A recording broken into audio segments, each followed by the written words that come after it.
Acidity, നെഞ്ചരിച്ചിൽ, നെഞ്ചുവേദന, പുളിച്ചതായിട്ടൽ, വയറുവേദന തുടങ്ങിയ പ്രോബ്ലംസ് ഉണ്ടെങ്കിൽ അത് GIRD അല്ലെങ്കിൽ ഹയറ്റസ് ഹെർണിയയുടെ ലക്ഷണങ്ങളാവാം. ഞാൻ doctor Ruksana's clinic for advanced homeopathy practice ചെയ്യുന്നു, കൊച്ചി, മലപ്പുറം ജില്ല.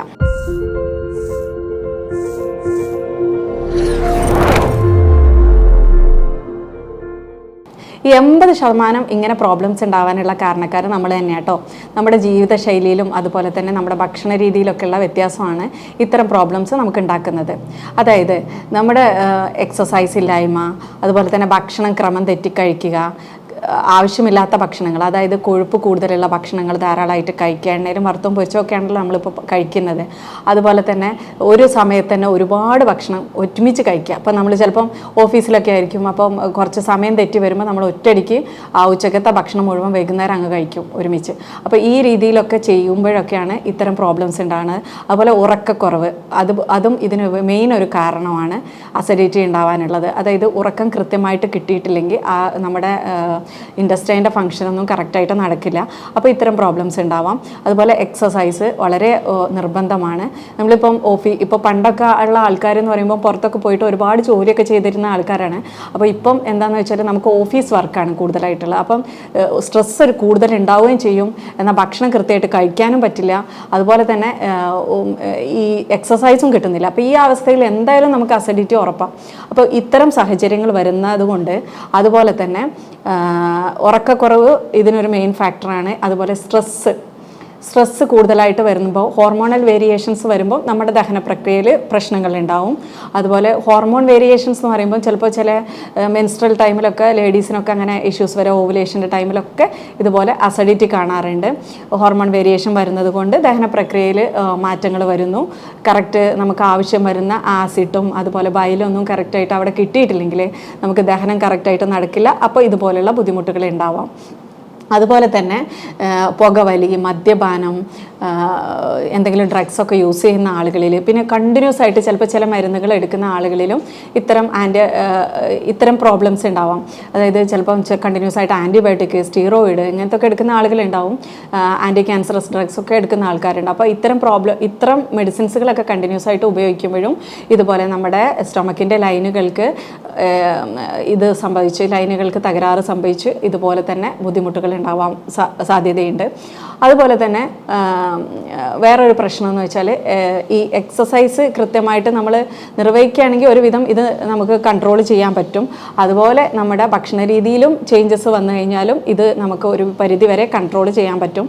ഇനി നമ്മുടെ ഉറക്കം, അതുപോലെ തന്നെ സമയത്ത് ഉറങ്ങുക, അതുപോലെ തന്നെ സമയത്ത് എണീക്കാൻ നോക്കുക.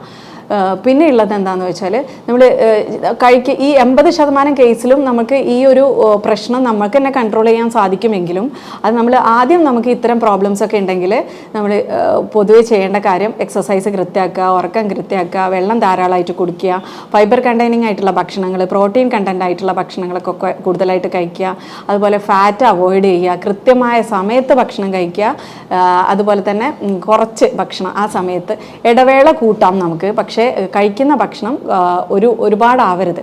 അപ്പോൾ ഈ രീതിയിൽ നമ്മൾ കഴിക്കുക ഒക്കെ ചെയ്ത് കഴിഞ്ഞാൽ നമുക്കിത് കൺട്രോൾ ചെയ്യാം. എന്നിട്ടും ഇത് കൺട്രോൾ ചെയ്യുന്നില്ലെങ്കിൽ ഒരു ഡോക്ടറെ കൺസൾട്ട് ചെയ്യുക. എന്നിട്ട് കൃത്യമായി അത് ഡയഗ്നോസ് ചെയ്യുക എന്ന് പറയുമ്പോൾ, നമുക്ക് കണ്ടിന്യൂസ് ആയിട്ട് നമ്മളിപ്പോൾ ഇതിലൊക്കെ മാറ്റം വരുത്തിയിട്ടും നമ്മുടെ ലൈഫ് സ്റ്റൈൽ ചേഞ്ച് ചെയ്തിട്ടും ഇങ്ങനെ പ്രോബ്ലംസ് ഒന്നും മാറുന്നില്ലെങ്കിൽ നമുക്ക് ഡോക്ടറെ കൺസൾട്ട് ചെയ്ത് ഒരു കോഴ്സ് മരുന്ന് കഴിച്ചു നോക്കുക. എന്നിട്ടും ഇത് കുറയുന്നില്ലെങ്കിൽ അതിൻ്റെ അർത്ഥം എന്തെങ്കിലും ഇൻറ്റേർണലി പ്രോബ്ലംസ് ഉണ്ട് എന്നാണ്. അപ്പോൾ നമുക്ക് അത് അൾട്രാസൗണ്ട് നമുക്ക് ഡയഗ്നോസ് ചെയ്യാമെന്ന് വെച്ചാൽ എൻഡോസ്കോപ്പി തന്നെയാണ് മെയിനായിട്ടുള്ള ഒരു മാർഗം.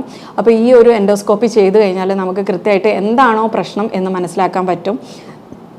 ഇനി ഹയറ്റസ് ഹെർണിയാണ് പ്രശ്നമെങ്കിൽ, ശരിക്കും ഹയറ്റസ് ഹെർണിയ എന്ന് പറയുന്നത് നമ്മുടെ ഡയഫ്രം, നമ്മുടെ ചെസ്റ്റും നമ്മുടെ അബ്ഡമിനൽ ഓർഗൻസും തമ്മിൽ ഡിവൈഡ് ചെയ്യുന്നതാണ് ഈ ഡയഫ്രം എന്ന് പറയുന്നത്. ഈ ഡയഫ്രത്തിൻ്റെ ഉള്ളിലൂടെ നമ്മുടെ ആമാശയം തള്ളി വരുന്നത് കൊണ്ടാണ് നമുക്ക് ഈ ഒരു ബുദ്ധിമുട്ട് അനുഭവപ്പെടുന്ന ഹയറ്റസ് ഹെർണിയ.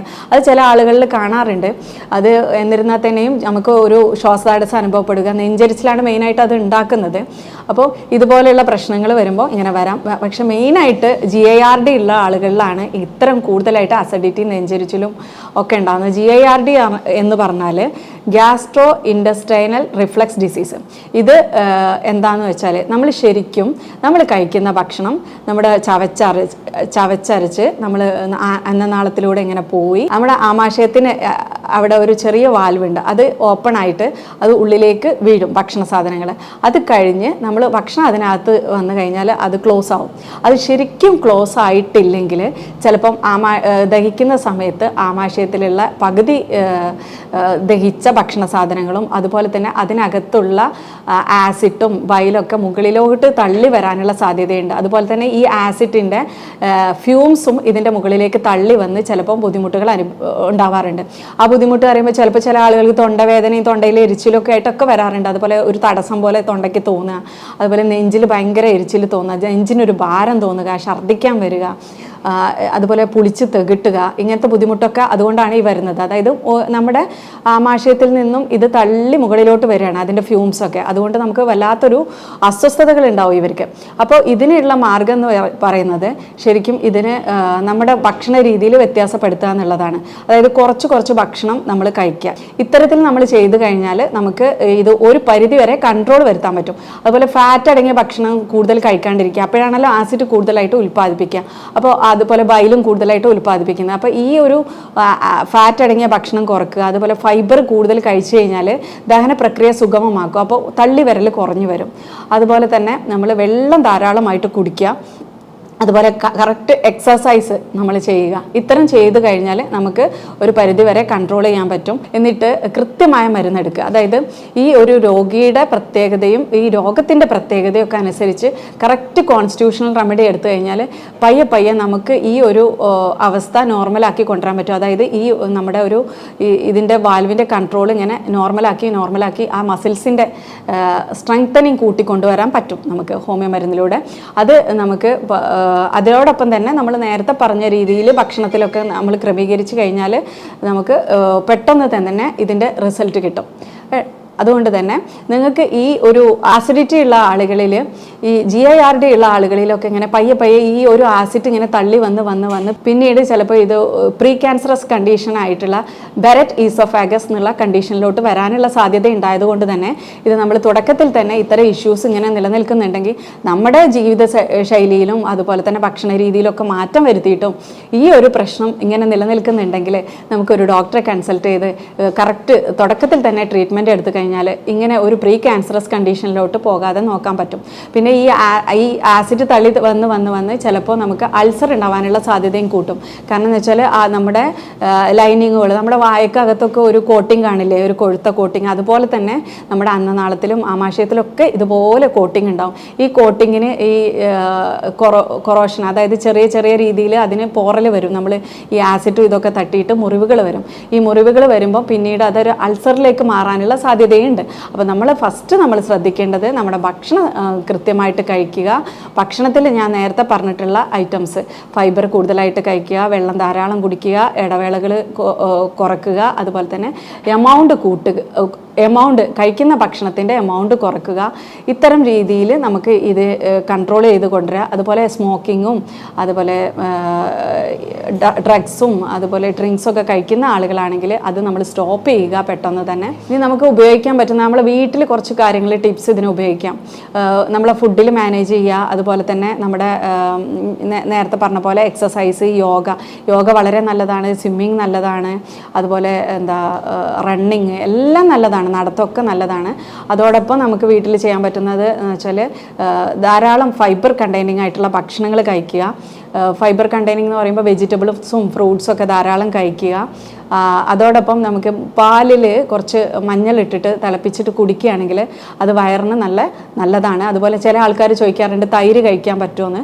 തൈരിനേക്കാളും നമുക്ക് ഉപയോഗപ്രദമായിട്ടുള്ളത് യോഗേർട്സ് പോലെയുള്ള ഫാറ്റ് കുറഞ്ഞിട്ടുള്ള മിൽക്ക് പ്രോഡക്റ്റുകളാണ്. അത് ഫാറ്റ് മാക്സിമം നമ്മളെ ഭക്ഷണ സാധനത്തിൽ നിന്ന് കൺട്രോൾ ചെയ്യുക എന്നുള്ളതാണ് നമുക്ക് ഈ ഒരു അസിഡിറ്റി കുറക്കാൻ ഏറ്റവും നല്ല മാർഗ്ഗം. അതുപോലെ തന്നെ രാത്രി കിടക്കുന്നതിന് മുമ്പ് ഒരു ഗ്ലാസ് വെള്ളം കുടിച്ച് കിടക്കുക. ചുടുവെള്ളം വളരെ നല്ലതാണ് കേട്ടോ.